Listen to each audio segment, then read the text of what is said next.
ceasefire and a hostage deal has been reached between Israel and Hamas. U.S. President Joe Biden, in the final days of his presidency, confirmed the successful negotiation of a ceasefire in Gaza after more than 15 months of bloodshed. The deal is structured in 3 phases. Phase 1 will last 6 weeks. It includes a full and complete ceasefire, withdrawal of Israeli forces from all the populated areas of Gaza, and the release of a number of hostages held by Hamas, including women and elderly and the wounded. In exchange, Israel released hundreds of Palestinian prisoners. The U.S. and fellow mediator Qatar said the ceasefire would take effect on Sunday. It comes after months of on and off negotiations by Egyptian and Qatari mediators, with the backing of the United States. At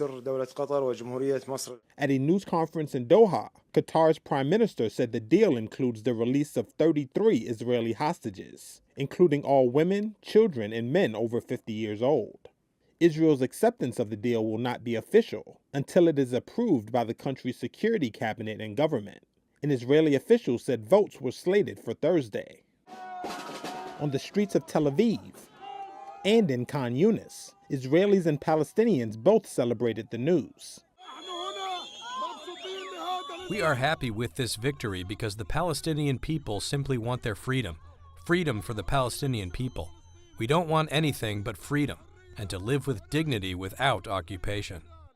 United Nations Secretary General Antonio Guterres said the priority now must be on getting humanitarian aid into Gaza. The humanitarian situation is at catastrophic levels, and I call on all parties to facilitate the rapid, unhindered and safe humanitarian relief for all civilians in need.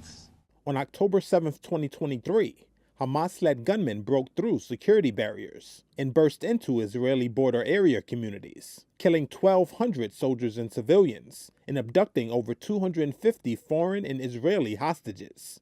In response, Israel's air and ground war in Gaza has since killed over 46,000 people, according to Gaza Health Ministry figures. Despite Wednesday's breakthrough, residents and medics said Israeli airstrikes killed several people Wednesday evening in Gaza, just hours after the ceasefire deal was reached. President Joe Biden capped his half-century political career on Wednesday with a final Oval Office speech. In it, he warned of a nascent American oligarchy. Today, an oligarchy is taking shape in America of extreme wealth, power, and influence that literally threatens our entire democracy, our basic rights and freedoms, and a fair shot for everyone to get ahead. He did not mention names, but Tesla CEO Elon Musk, the world's richest man, has not only amassed vast wealth, but also become a powerful advisor to Donald Trump, who will take over as president from Biden on Monday. Biden then invoked the 1961 farewell address of President Dwight Eisenhower, who had warned of the dangers of a, quote, military-industrial complex gaining power in the country. 6 decades later, I'm equally concerned about the potential rise of a tech-industrial complex that could pose real dangers for our country as well. The free press is crumbling. Editors are disappearing. Social media is giving up on fact-checking.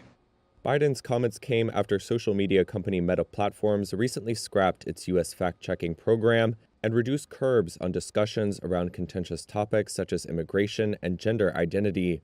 Critics say the move amounted to bowing to criticism from conservatives like Trump. Biden also warned about the dangers of artificial intelligence and the need to ensure controls on what he called, quote, the most consequential technology of our time, perhaps of all time. His foreboding speech comes as his Democratic Party has little leverage in national politics.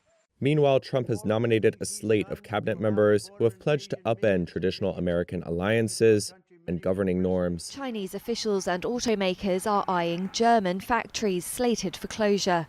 According to a person with knowledge of Chinese government thinking, there's a particular interest in Volkswagen sites.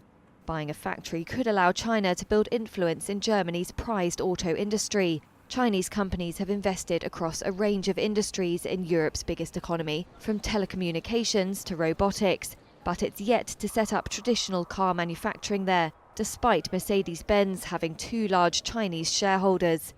Any such move could mark China's most politically sensitive investment yet.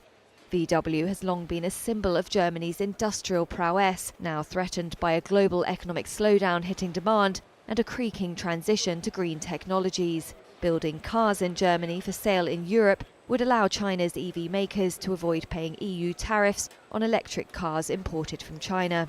The source added that investment decisions would hinge on the new German government's stance towards China following an election in February.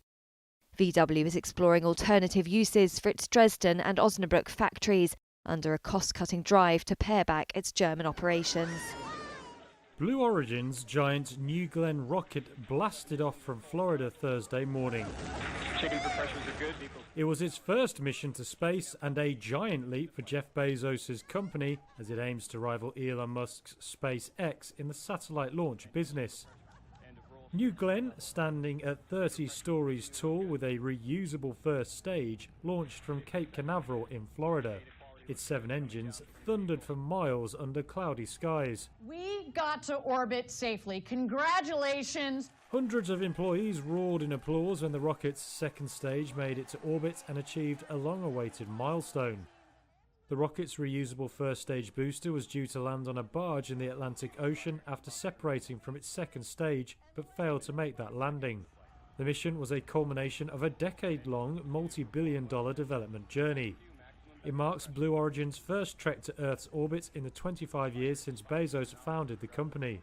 Secured inside New Glenn's payload bay for the mission is the first prototype of Blue Origin's Blue Ring vehicle.